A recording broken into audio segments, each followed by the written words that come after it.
अरे मनुष्य की हैसियत क्या है भाई?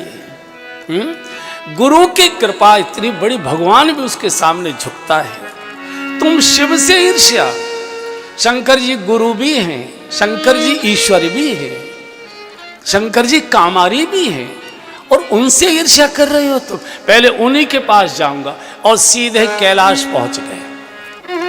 कैलाश में ठंड बहुत रहती है, लेकिन धूप अच्छी निकलती है कैलाश में। शंकर जी धूप सेक रहे थे बेचारे, कपड़े वपड़े तो पहनते नहीं है, थे ही नहीं तो पहने क्या, तो धूप सेक रहे थे। नारद जी पहुंच गए, प्रणाम किया। आइए आइए ऋषिवर आइए, बहुते दिनन कीन मुनि दाया, बहुत दिनों के बाद आप आए हैं, कहाँ रहे? अरे बोले ससुराल में पड़े भांग पीते रहते हो, तुम्हें मालूम है दुनिया में क्या चल रहा है? क्या चल रहा है कुछ समझ में नहीं आ रहा। 3 साल से तो कोरोना ने तंग कर रखा है, न कोई डाकी आ रहा है, अखबार आना बंद हो गया, डाक भी आना बंद हो गई, मोबाइल काम नहीं कर रहा, लोगों का आना जाना बिल्कुल बंद हो चुका है, इसलिए कोई समाचार नहीं मिला। कोई क्यों कोई खास बात हो गई क्या? अरे आपको मालूम है नहीं कितनी बड़ी खास बात हो गई? कामारी के चरणों में बैठे नारद, और ध्यान में क्या आ रही है? वो अप्सराएं, उनके रूप, उनके रंग, उनके ढंग, उनके चितवन, उनकी मुस्कान, उनके मटकन, उनके ठुमके, उनके गायन, उनका वादन, बैठे गुरु के चरणों में, कामारी के चरणों में। ध्यान कहाँ दे रहा है?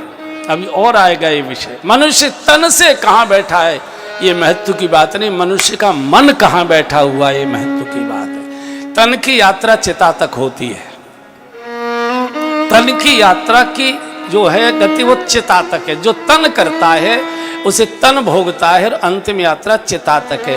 मन का चिंतन योनि बदलता है आपकी, और आगे जन्मों तक जाया करता है कामारी के साथ। तो शंकर जी को जब सुनाने गए आपका भजन करना मुश्किल, क्या वो अप्सराएं इंद्र लेकर आया, कामदेव लेकर आया, क्या उनके रूप, क्या उनके ढंग, क्या उनके श्रृंगार, क्या उनके गायन, क्या उनका स्वर। नारद जी रो पड़े, अरे बाबा इस काम कीचड़ में तो डूबने के लिए हम गृहस्थी बहुत रहे हैं, तुम काहे को इसमें डूबना चाहते? तो रो पड़े शंकर जी।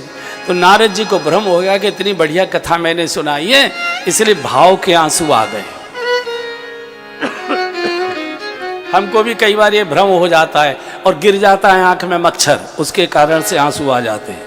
लेकिन हमको ये भ्रम हो जाता है कि कथा से बड़ा आनंद आ रहा है। तो नारद जी ने पूछा कि मैंने जो आपको कथा सुनाई आपको कैसी लगी?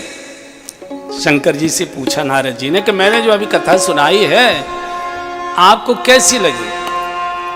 अब मान लीजिए मैं ही आपसे पूछूं कभी, आइए आइए बैठिए, आप कथा में आए, हाँ कैसी लगी कथा? अगर आप ये कहें कि अरे सब कथाएं तो बहुत होती है मुजफ्फरनगर में, बहुत बार लोगों की सुनी है, बड़े बड़े वक्ताओं को, लेकिन जो आनंद आपके में आया वो तो मैं और बिठाऊंगा 10 मिनट आपको, बैठो बैठो बैठो बैठो। और अगर आप ये कह दें कि महाराज जी बुरा तो नहीं मानोगे, सच कह दें, हाँ बोले जो सुना रहे हो अंत मत सुनाइयो जे आए कहीं, तो मैं फिर मुजफ्फरनगर के रास्ते से भी नहीं निकलूंगा।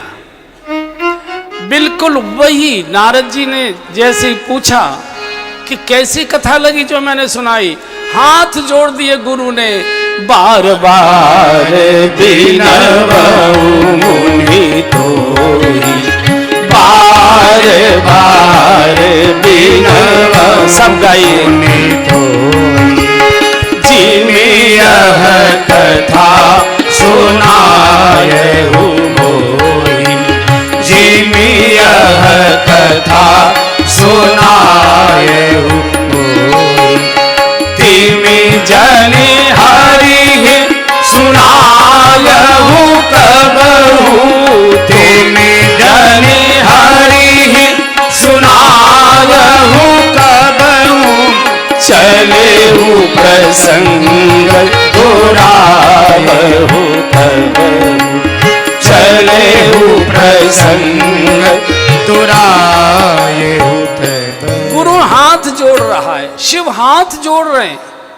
हे ईश्वर, मैं बार बार हाथ जोड़कर विनती कर रहा हूं कि जो कथा आपने मुझे सुनाई है ये भगवान नारायण को जाकर मत सुनाना, और अगर नारायण अपनी ओर से प्रसंग चला भी दें तो उसे उका देना, चले वो प्रसंग दो कुछ और बात कर। पक्का हो गया नारद जी को, देखो कितनी ईर्ष्या भरी है, इनके मन में कि मेरी महिमा भगवान तक नहीं जाए, अब मैं सीधा नारायण के ही पास जाऊंगा। शंकर जी भी समझ गए रे, शंभु दीन उपदेश हित और नहीं नारद ही सुहान, भरद्वाज कौतुक सुनहु हरि इच्छा बलवान। भरद्वाज ऋषि याज्ञवल्क्य जी को कथा सुना रहे थे। याज्ञवल्क्य जी भरद्वाज जी को सुना रहे थे, भरद्वाज कौतुक सुनो, राम राम कीन चाहि सोई राम कीन चाहि सोई करे अन्यथा अस नहीं कोई, करे अन्यथा अस नहीं कोई। शंभु बचन मुनि मन नहीं भाए, शंभु बचन मुनि मन नहीं भाए, शंभु बचन मुनि मन नहीं भाए, शंभु बचन मुनि मन नहीं भाए। तब बिरंची के लोक सिधाए, तब बिरंची के लोक सिधाए। यहाँ क्या करूंगा बैठ के, दो चार जगह स्वागत समारोह में भाग ले लेंगे। यहाँ से चले, अंदर से पार्वती चिल्लाई, अरे नारद नारद चाय खोल गई, छान कर ला रही हूँ, रुको रुको। बोले नहीं, मुझे चाय वाय नहीं पी। सीधे पहले ब्रह्मा जी के यहाँ गए, वहाँ इंतजार किया कि भगवान का बुलावा आता है कि नहीं। मैं कोई छोटा मोटा आदमी तो हूँ नहीं, बिना बुलाए मैं कैसे चला जाऊंगा। लेकिन जब बुलावा नहीं आया तो खुद चल दिए। एक बार कर थर पर बीरा, एक बार कर थर पर बीरा, गावत हरि गुण गान। बहुत सुंदर प्रसंग आ रहा, सब गावत हरि गुण गान प्रवीणा। क्षीर सिंधु गवने मुनि नाथा, क्षीर सिंधु गवने मुनि नाथा, जहाँ बस श्रीनिवास श्रुति माता, जहाँ बस श्रीनिवास श्रुति माता।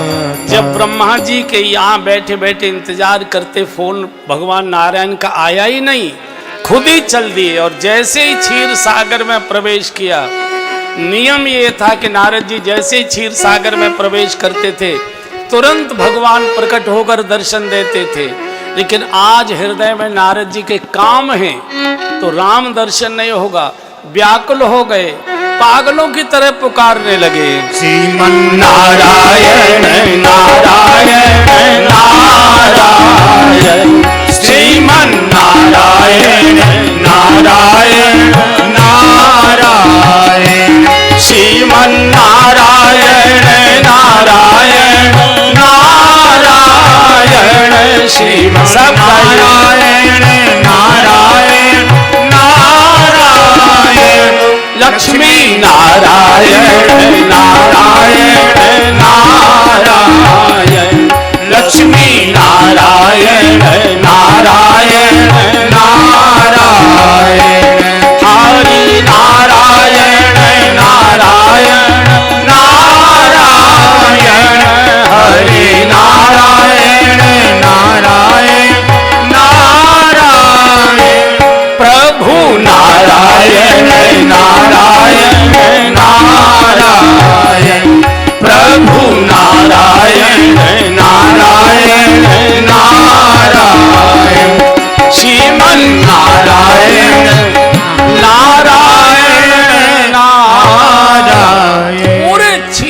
सागर में नारायण नारायण नारायण की गूंज उठी।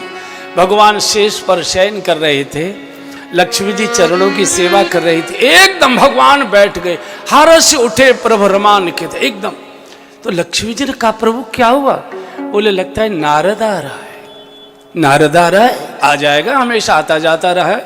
उसने सब रास्ते देखे, बोले आज नहीं आ पाएगा। क्यों?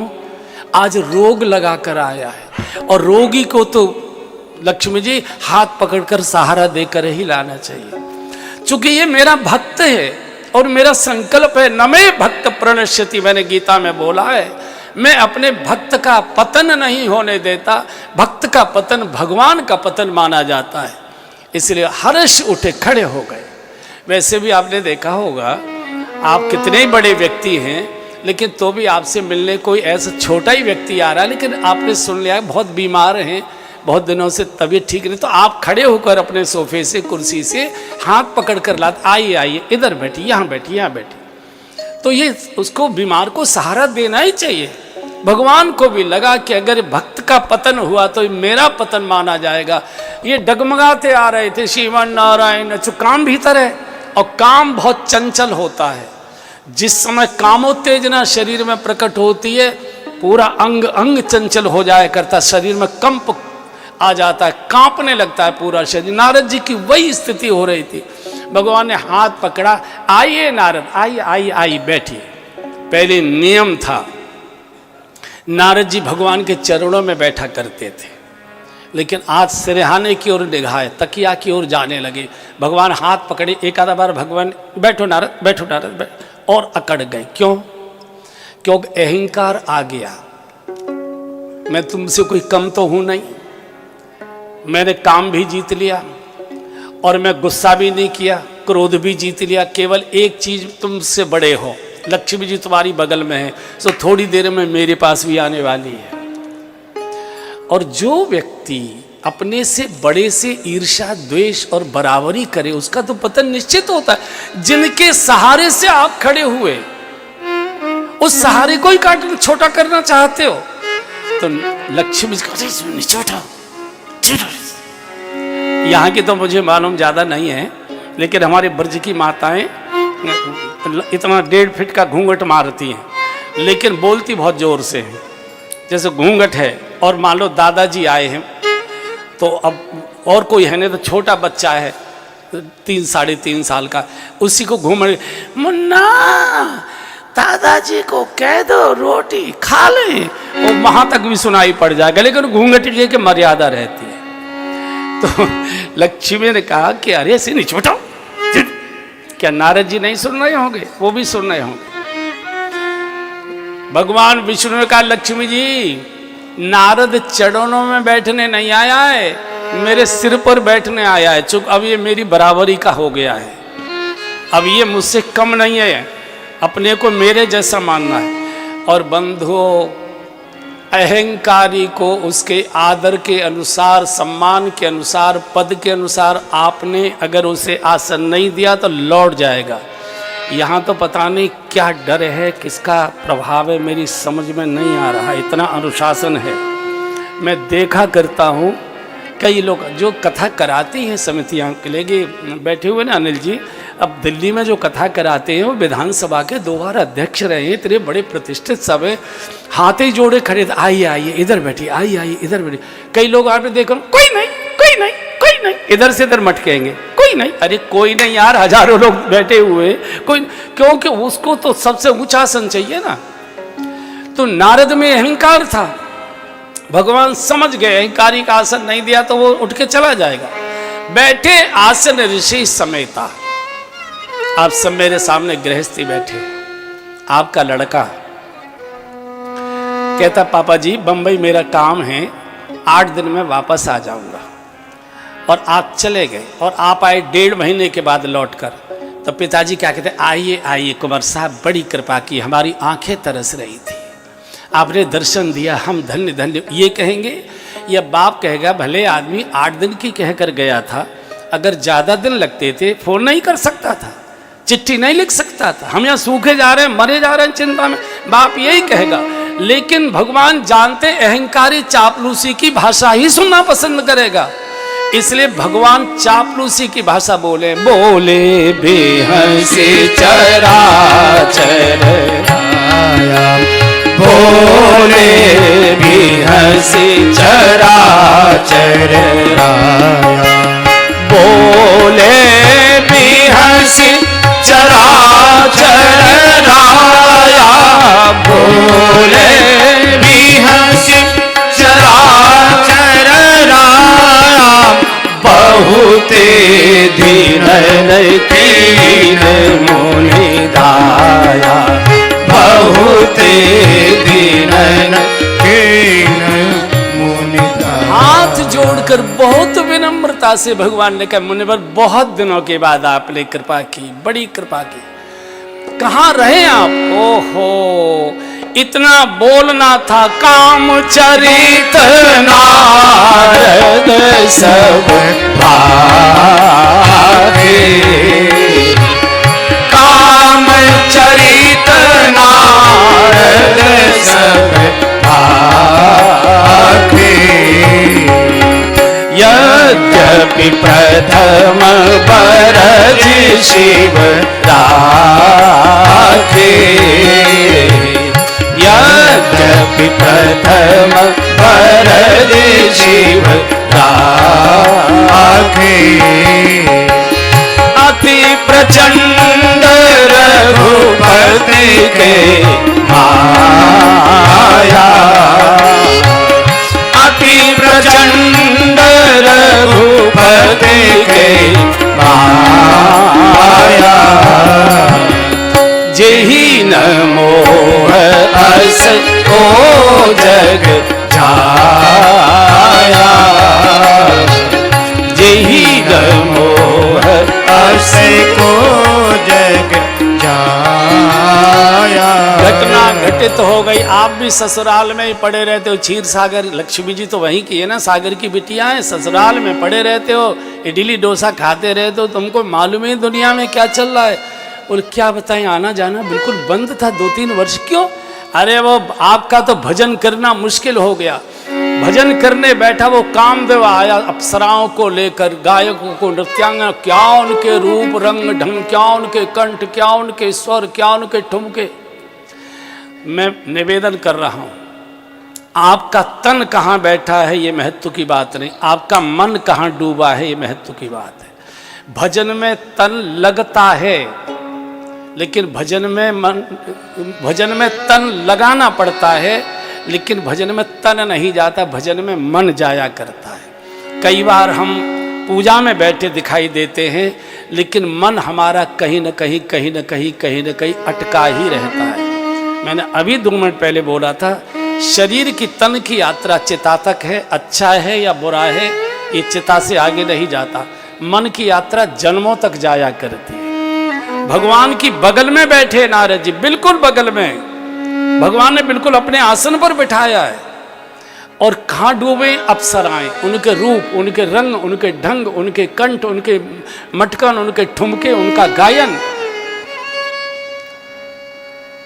इसी को ध्यान कहते बंधु। आंख बंद करने को ध्यान नहीं है। आप यहाँ बैठे हो मेरे सामने कथा के मंडप में, यहाँ बैठे आपको अपना घर दिखाई दे रहा है, सबको अपना बेडरूम दिखाई दे रहा है, अपनी सेफ अलमारी खड़ी दिखाई दे रही है, अलमारी की चाबी तकिया के नीचे कान छुपा के आए ये भी दिखाई दे रहा है। एक एक चीज यहाँ से बैठे बैठे आपको घर की चीज साफ दिखाई दे रही है। बच्चा अगर विदेश पढ़ रहा है तो वो भी स्पष्ट दिखाई दे रहा है। यही अगर हम संसार में बैठे हैं और भगवान की लीलाएं दिखाई देने लग जाए, रास दिखाई देने लग जाए, गौचारण दिखाई, यही भजन है और कोई भजन नहीं, यही ध्यान है। आपने किसी के बारे में सुन लिया, किसी ने कहा कि साहब आजकल तो कमाल हो गया है, शिव चौक पर क्या बढ़िया वो गोलगप्पे और चाट और खट्टा पानी लेकर आता है, चटपटा, तबीयत गदगद कर देता है। तो आपके ध्यान में वो शिव चौक आ गया, गोलगप्पे की ठेली आ गई, गोलगप्पा खाते पीते लोग दिखाई देने लगे, और आपने अगर उस पर ध्यान देना, डूब गए उसमें, तो आपका शरीर कब पहुंच गया शिव चौक पता नहीं लगेगा, कब आपने गोलगप्पा खा लिया पता नहीं लगेगा। अगले दिन सवेरे जब आप जाओगे वॉशरूम लेटिन, तब पता लगेगा अरे बाप रे ये गोलगप्पा बोल रहा है जो भी था।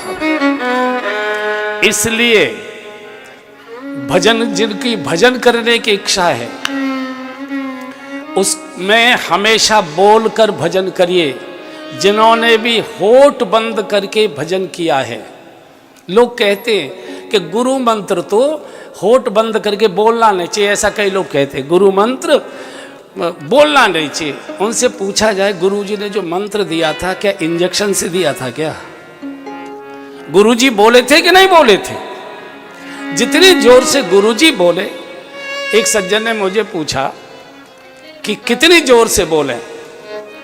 हमने कि तुम्हारे घर में मेहरी काम करती है कि नहीं? बोले हाँ। तो हमने कि जिस दिन तुम मेहरी को फटकार देते हो, काम करते करते उतनी जोर से वो बुदबुद आती है, इतनी जोर से बोलो। ठीक है अनिल जी, समझ गए मेरी बात? बहन लोग समझ गई हैं? कपड़ा धोने वाली कपड़ा भी पीटती जा रही है और रो रो करती जा रही है, भाई इतनी जोर से बोलो। जब भी आप होठ बंद करके भजन करेंगे, आपको लगेगा कि हम 2 घंटे पूजा घर में बैठे, 1 मिनट भी आप बैठे नहीं है, आपका दुनिया भर में मन चला गया, 20 साल पुरानी बातें आपको याद आने लगती है। इसलिए बोल कर ही करिए, बुदबुदा कर ही करिए, बिना उसके होगा ही नहीं। प्रश्न ही पैदा नहीं होता है, प्रश्न ही पैदा नहीं होता है। एक दिन आपका तन वही पहुंच जाएगा जहां का मन आपका चिंतन कर रहा है, रुक ही नहीं सकते। नारद जी भगवान की बगल में बैठे और ध्यान कहाँ है? अप्सराओं में, रूप में, उनके रंग में, उनके नृत्य में, उनके गायन में भगवान समझ गए। ओहो गर्वांकुर पैदा हो गया, ये तो उखाड़ना चाहिए। चूंकि न मैं भक्त प्रणश्यति, मेरे भक्त का पतन तो मेरा पतन माना जाता है और बच्चे को उपदेश नहीं देना चाहिए। हमारे पूज्य अखंडानंद जी महाराज बड़े प्रसिद्ध संत हुए हैं, श्रीमद् भागवत के एक छत्र वक्ता रहे वो अखंडानंद जी महाराज। वो सुनाया करते थे। एक मंदिर था, उसमें पुजारी जी पूजा करते थे। ठीक सामने वाली लाइन में एक कोठा था, ऊपर नृत्यांगना नाच करती थी। सायंकाल उनके यहाँ नाच देखने, गीत सुनने आया करते थे। पुजारी जी यहाँ बैठते थे। जब वहाँ संगीत बजता था, ठुमके लगते थे, वाह वाह होती थी, पुजारी यहाँ बैठे और कनखियों से उसी को देखते रहते थे। कहाँ ये पत्थर की मूर्ति, मैं मूड मारने बैठा हूँ, आनंद तो वहाँ आ रहा है। और वो जो नृत्यांगना थी, वो जब नाचती थी तो कनखियों से भगवान की मूर्ति की ओर दर्शन करती जाती थी। मैं इन पुतलों को रिझाने में जीवन बर्बाद किए दे रही हूँ, आनंद तो ठाकुर जी के चरणों में बैठकर गाती तो आनंद होता। नृत्यांगना नाच रही है पुरुषों के बीच में, लेकिन देख रही है कनखी से, ध्यान है ठाकुर जी की प्रतिमा के अंदर, और पुजारी जी बैठे हैं प्रतिमा के चरणों में और कनखियों से देख रहे हैं नृत्यांगना के नृत्य को। संयोग ऐसा हुआ कि दोनों की मृत्यु एक साथ हुई। और वहाँ से जो यमदूत आते हैं ले जाकर, इनकी भी आत्मा ले गए, वो भी ले गए। तो वहाँ पहले न्याय होता है, कहाँ भेजना है, किस कॉटेज में भेजना है, किस उसमें भेजना है। तो दोनों को देखा गया, भाई दिखाओ।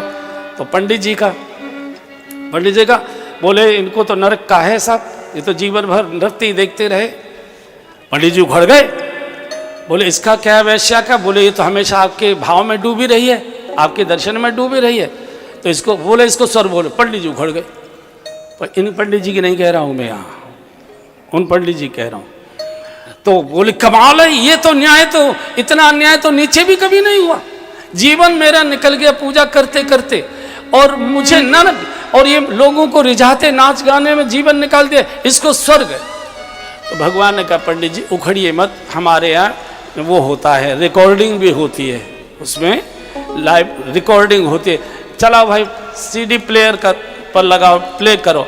तो देखा पंडित जी जो है बैठे हैं ठाकुर जी के यहाँ और कनखियों से देख रहे हैं उधर ठुमके, और नृत्यांगना नाच रही है लोगों में और दृष्टि से देख रही है ठाकुर जी की मूर्ति की ओर। बोले महाराज हमारे यहाँ ये रिकॉर्डिंग रहती है, आपका मन कहाँ, ये महत्व की बात नहीं, आपका तन कहाँ। भगवान समझ गए कि अगर नारद का पतन हुआ तो पतन मेरा माना जाएगा। मैंने गीता में बोला है, न मैं भक्त प्रणश्यति, वैसे तो ये उपदेश सुनेगा नहीं। जब चलने हुए तो लक्ष्मण का और रुको, बोले नहीं मुझे जाना है। भगवान ने एक लीला कर दी, रास्ते में एक बहुत सुंदर नगर बसा दिया, जैसे नई मंडी है, सुंदर चमचमाता हुआ एकदम।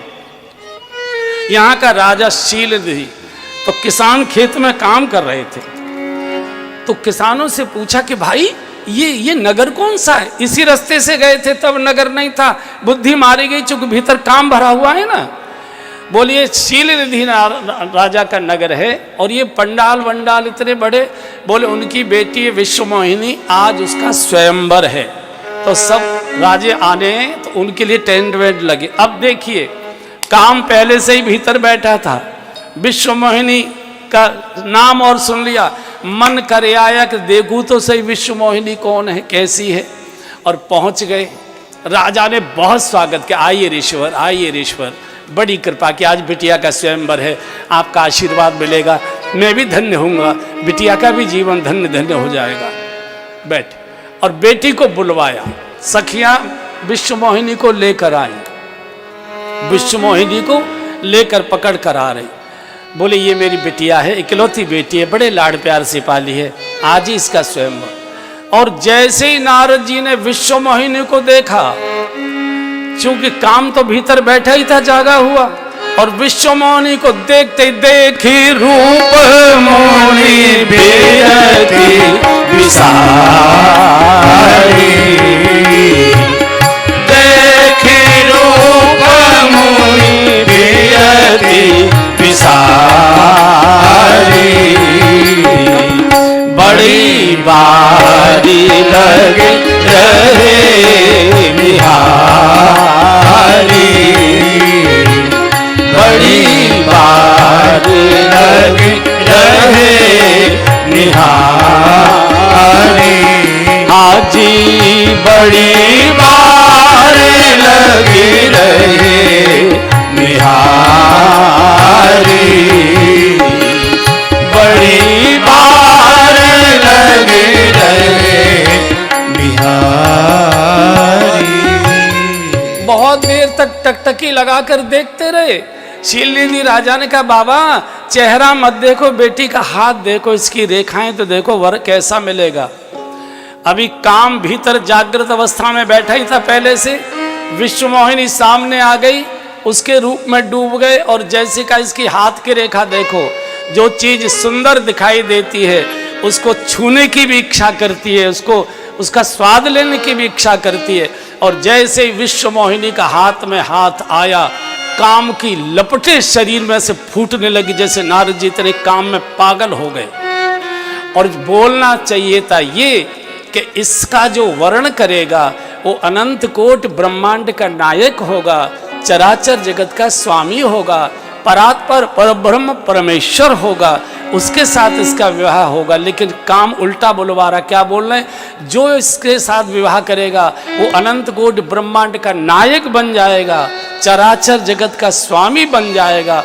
और मन में सोचने लगे इससे तो शादी मेरी होनी चाहिए, मेरी बात का बहुत दुरुपयोग लगाया जाएगा, बहुत आलोचना होगी सारे देश में, साधु समाज में विशेषकर, लेकिन मैं फिर भी बोलूंगा। बोलते मेरी ये जिम्मेदारी भी है। किसी भी साधु को गलती से भी किसी शादी समारोह में नहीं जाना चाहिए,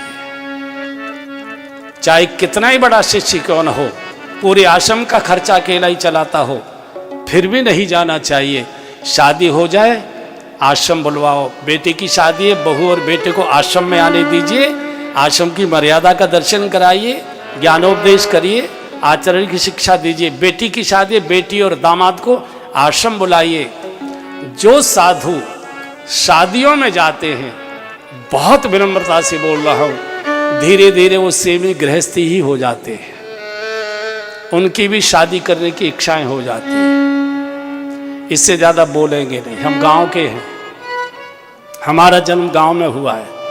पहले हम लोग चिट्ठी लिखा करते थे, तो पूरी चिट्ठी लिखने के बाद नीचे एक लाइन और लिखी जाती थी, थोड़े लिखे को बहुत समझ लेना, इतना ही पर्याप्त है। नारद जी जैसा तपस्वी विश्वमोहिनी का दर्शन करने चला गया, पागल हो गया, और स्पर्श होते ही स्पर्श होते ही पूरे शरीर के रोम रोम में काम उत्तेजना, और इससे तो मेरी शादी होनी चाहिए। लेकिन ये खूसट बाबा को तो नहीं करेगी, जुएं पड़े मेरी तो जटाओं में, ये दाढ़ी वाले को।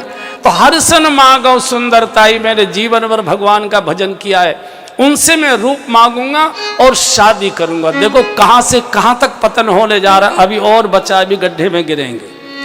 अब लौटे वहां से तो गांव के किसानों ने कहा, बाबा बाबा हमने सुना है आप बहुत अच्छा भजन गाते हो, एक भजन भाई भाड़ में जाने दो। जप तप कछु न होई तेहि काला, जप तप कछु न होई तेहि काला, हे विधि मिलहि कवन विधि बाला, हे विधि मिलहि कवन विधि बाला। रोने लगे श्रीमन नारायण नारायण नारायण, भगवान प्रकट हो गए। नारद क्यों रो रहे हो, क्या चाहिए, क्या चाहिए?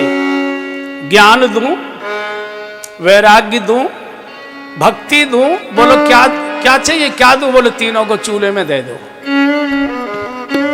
तुमको क्या चाहिए? बोले आपन रूप देव प्रभु मोहि, अपना रूप दे दो। रूप क्या करोगे? बोले आन भात नहीं पावो ओई। फिर मेरी बात याद करिए, खड़े हैं भगवान नारायण के सामने और ध्यान कहां डूबा है? आन भात नहीं पावे, वो लड़की इसके बिना मिलेगी नहीं, अपना रूप दो। भगवान ने कहा कि नारद पागल हो रहा है, शादी करके पूछिए मुजफ्फरनगर कोई हंसा है कि नहीं है? ये चमक सब ऊपर ऊपर की होती है, भीतर पूछो क्या बीत रही है। मैं ही देखो शादी करके कितना रोया, पूरा दंड कारण, हे खग मृग हे मधुकर श्रेणी, तुम देखी सीता मृग नैनी, मेरी क्या हालत हो गई। काय कुछ नहीं, जवानी तो कट जाएगी भजन पाठ में, अब बुढ़ापे में कौन उठाएगा बिठाएगा, किससे मन की बात करेंगे, न किसी से हंस बोलने, मैं तो शादी करूंगा। तो भगवान ने नारद को 3 रूप दे दिए, भगवान रक्षा करते हैं। भगवान ने कह दिया नारद जेहि विधि हो यही परम हित, तुम हित चाहते हो हम तुम्हारा परम हित करेंगे। जेहि विधि हो यही परम हित, और नारद सुनहु तुम्हार, सोई हम करबन आन कछु, बचनन मृषा हमार। नारद हित नहीं जिसमें तुम्हारा परम हित होगा। और फिर धीरे से भगवान ने कह दे, कुपथ मांग रोज व्याकुल रोगी, कुपथ मांग रोज व्याकुल रोगी, वैद्यन दे सुनहु मुनि जोगी, वैद्यन दे सुनहु मुनि जोगी, माया विवश भय मुनि मूढ़ा, माया विवश भय मुनि मूढ़ा, माया विवश भय मुनि मूढ़ा, माया विवश भय मुनि मूढ़ा, समुझे नहीं हरि गिरा निगूढ़ा, समुझे नहीं हरि गिरा निगूढ़ा। भगवान ने 3 प्रकार का, चूंकि मूढ़ता के कारण भगवान की गूढ़ भाषा समझ नहीं पा रहे। जब नारद जी को समाज के लोग देखेंगे तो नारद जी ऋषि रूप में दिखाई देंगे। नारद जी को जब विश्वमोहिनी देखेगी तो नारद जी भयंकर मरकट बदन, भयंकर खोंखों करते भयंकर बंदर के रूप में दिखाई देंगे। तो ऐसे अलग अलग रूप है, अलग अलग रूप है। समाज उनको नारद जी के रूप में देखा, देखेगा। और वो उसमें चले गए, सीधे पंडाल में चले गए, बड़ा सुंदर पहली कुर्सी पर बैठ गए। चूंकि शादी तो मेरी होगी, भगवान का रूप है मेरे पास, तो ऐसा करेंगे, भीड़ भड़का में लोग बधाई बधाई देंगे, दिक्कतें होगी, जल्दी से और गोवा की टिकट बनवा लेंगे फटाफट। पहली कुर्सी पर बैठ गए। शंकर जी के दोनों गण इस तमाशे को देखने आए कैलाश से चलकर। और यहां भी समझ लीजिए, जो दूसरे की फजीयत देखने में आनंद लेता है वो राक्षस ही बनता है। कहां से चल के आए नारद जी की फजीयत देखने? क्योंकि हमारे गुरुजी ने मना किया था, शंकर जी ने देखे अब कैसा तमाशा होगा, तो अगल बगल में नारद जी बैठ गए और आपस में इतनी जोर से बोल रहे हैं कि नारद जी ने बोले, भाई मालिक के साथ हम बहुत बड़ी बड़ी शादियों में गए, बड़ी बड़ी सुंदर हमने राजकुमारियां देखी हैं, लेकिन ऐसा सुंदर रूप राजकुमार का तो हम पहली बार, हमको तो लगता है कि कन्या जो है किसी और की ओर देखेगी ही नहीं, आते इन्हीं को वरमाला डालेगी। बस नारद जी सुना, नारद जी ऐसे से हाथ फैला दे, हाँ क्यों नहीं है, ब्यूटी पार्लर से आए। पूरा पंडाल भर गया। दूसरी कतार में बीच में भगवान बैठे थे, लक्ष्मी नारायण, भगवान विष्णु बैठे थे राजकुमार के वेश में। और जैसे ही पहली चुगदाई हो रही बैठी थी और सखियां पकड़ कर लाई विश्व मोहिनी को, और पहली ही कुर्सी पर मरकट बदन भयंकर देख खो खो करता बंदर, सके भाई पापा जी से कोई दिखा ले, यहां से अब शकुन कहां से आ गया, और लौट गए। अब जैसे ही लौट गई तो नारद जी तो घबरा गए, पुनि पुनि मुनि सही अकुला, पुनि पुनि मुनि सही अकुला, पुनि पुनि मुनि सही अकुला, पुनि पुनि मुनि सही अकुला, देखी दशा हर घर मुस्काई, देखी दशा हर घर मुस्काई। उचक उचक कर देख रहे, किधर गई किधर गई।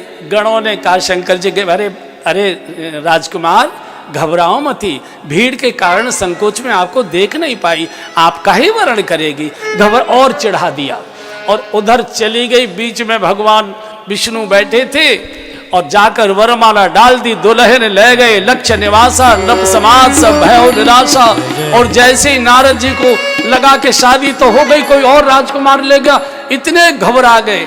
इन्होंने दोनों ने मजाक कर दी। देखो, जब किसी पर संकट हो तो उसका उपहास कभी मत करिए, पुरानी बातें याद मत कराइए, उस समय उसे सांत्वना दीजिए। उपहास कर दिया, ब्याह करवे आए और शीशा में जाके मुंह तो देखो। और बंधुओं, जो दूसरे को शीशा दिखाता है, समाज एक दिन उसको शीशा दिखा दिया करता है। शीशा देखना माने आत्मनिरीक्षण करना। हम दूसरे को तो शीशा बहुत दिखाते, अपना आचरण कभी नहीं देखते कि मैं कैसा हूं। क्रोध में तो पहले से ही थे, गुस्सा हो गया, अच्छा साधु को उपहास करते, जाओ भयानक राक्षस बनोगे। ये तो राक्षस बन गए। यहां से दौड़े बाहर की ओर, और जैसे ही तालाब में मुंह देखा, मरकट बदन भयंकर देख, इतने गुस्से में आगे बोले, विष्णु के बच्चे तेरी ऐसी की। आगे नहीं बोलेंगे, आगे नहीं बोल। कितनी गालियां सारे समाज में, मैंने जीवन भर तेरा गुणगान किया, तेरी कथाएं सुनाई, कीर्तन गाया, और मैंने जीवन में कभी मांगा नहीं। जीवन में एक छोटा सा काम मेरा उसे मना कर देता, मेरे सारे जगत में उपहास करा दे। और दौड़े चले जा रहे हैं, गोस्वामी लिखते दौड़े चले जा रहे हैं। गाओ। फरकत अधर को मन माही, फरकत अधर को मन माही, सतगत अधर को मन माही, फरकत अधर को मन माही, सपदि चले कमलापति पाही, सपदि चले कमलापति पाही। कही हूँ शाप की मरी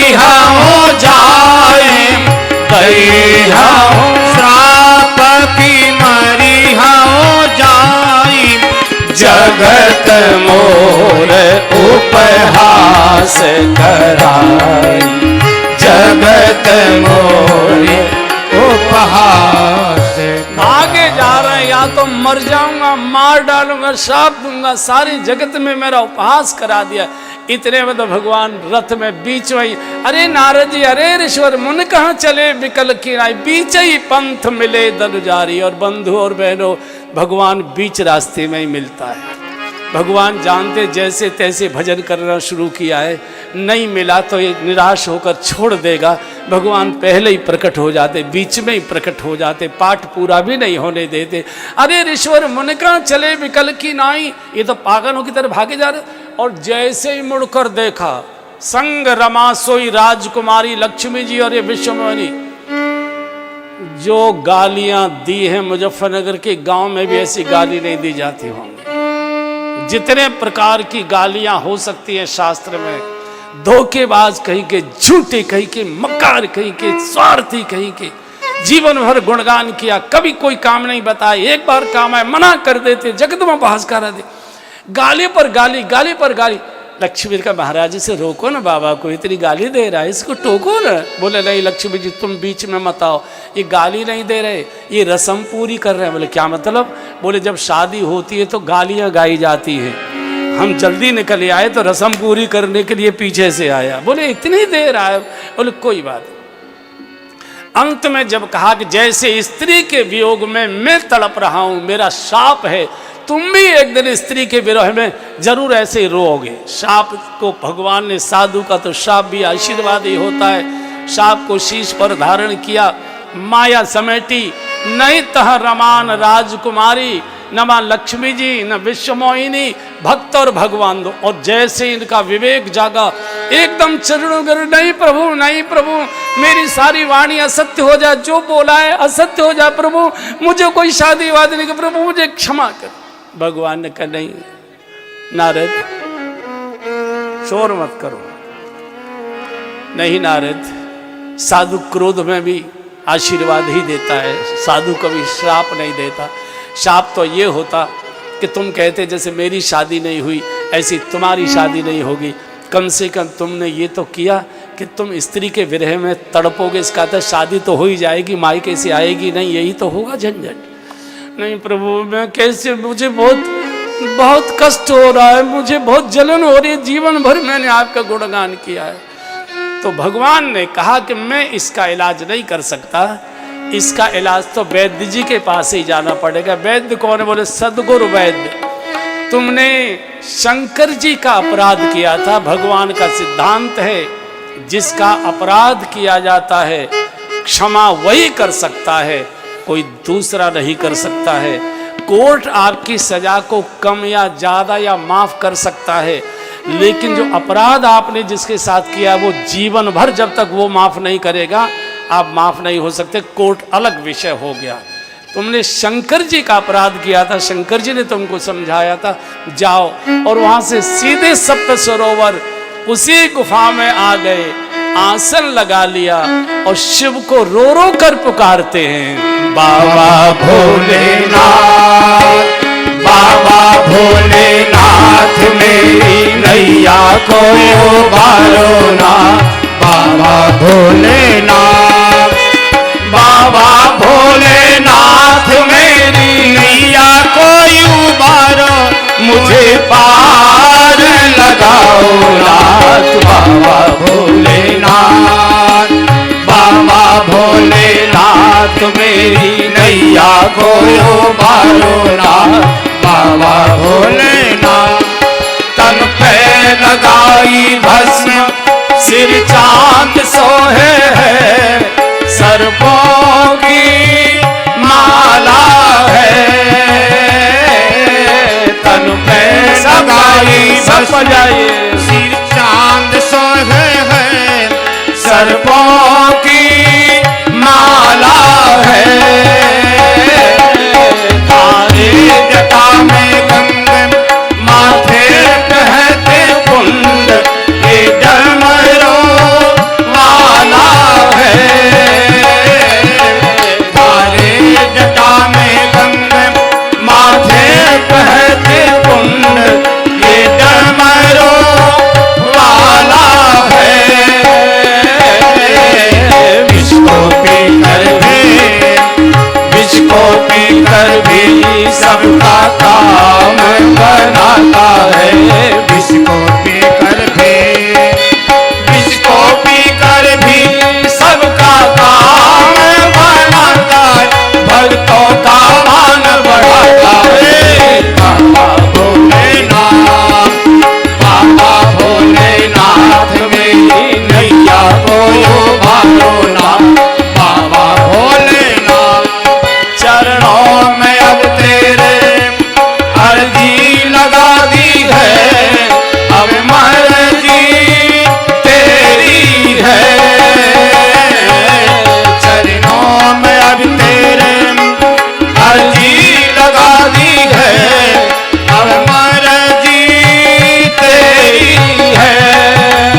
शरण में दास तेरी आया है। शंकर भोलेनाथ, शंकर भोलेनाथ शरण में दास तेरी आया है। गुरुवर की सिफारिश लाया है। बाबा भोलेनाथ जी, बाबा भोलेनाथ मेरी नैया को पारो ना। बाबा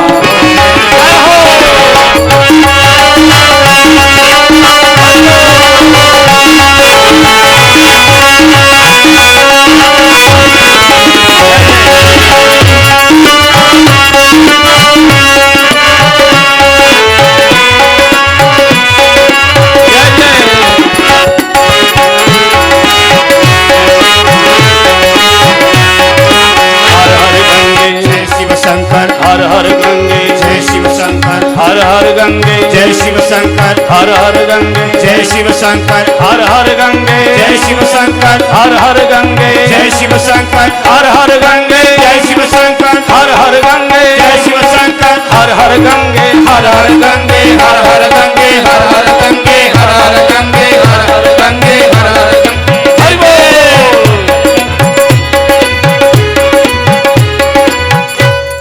बोलिए शंकर भगवान की जय। इसका तत्व समझ लीजिए 2 मिनट। नारद जी में तीनों प्रकार के दुर्गुण प्रबल हुए। काम भी प्रबल हुआ, जगन माता से शादी के लिए पागल हो गए। क्रोध भी प्रबल हुआ, भगवान को शाप दे दिया। लोभ प्रबल हुआ कि सबसे सुंदर मैं ही दिखाई दूं। तीनों दुर्गुण, काम, क्रोध और लोभ, बात, पित्त और कफ। काम, बात, कफ, लोभ अपारा, क्रोध, पित्त, नित छाती जारा। प्रीति करें जो तीनों भाई, उपजय सन्निपात दुखदाई। डॉक्टर साहब बैठे, जानते सन्निपात होता है। बात, पित्त और कफ जब तीनों बढ़ जाते हैं तो रोगी बड़बड़ाता है, पागल हो जाता है। नारद जी को सन्निपात का रोग हुआ, फिर भी नारद जी बच गए। हम सारी दुनिया के मंदिरों में मारी मारी घूमते तो भी कल्याण नहीं हो रहा है। कारण क्या है समझ लो बस।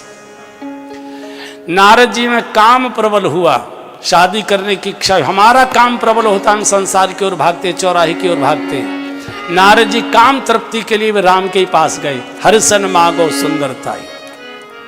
लोभ आया तो भी भगवान से रूप मांगा। शादी नहीं हुई, क्रोध आया तो गाली गलौज करने भी भगवान के पास गए। और भगवान का ये स्वभाव है कि तू अपना शुभ और अशुभ, अच्छा और बुरा अगर मुझे अर्पित कर देगा तो सब परिस्थिति में मैं तेरी रक्षा करूंगा। और कैसे? बोल करऊं सदा तीन के रखवाली, करऊं सदा तीन के सब गाइए। करऊं सदा तीन के रखवाली, करऊं सदा तीन के रखवाली। जीवी बालक राखई महतारी, जीवी बालक राखई महतारी। जो अच्छा और बुरा मुझे समर्पित कर देता है, मैं हर परिस्थिति में उसकी कैसे रक्षा करता हूं। ध्यान से सुनिए।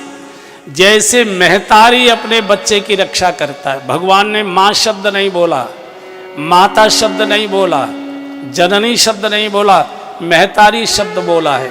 और महतारी शब्द आप जानते काहे से बना है? महतारी शब्द मेहतर से बना है। भगवान कहना चाहते जो काम समाज में मेहतर कर सकता है, और मेहतर क्या काम करता है हम सब जानते हैं, जिसको कोई नहीं कर सकता।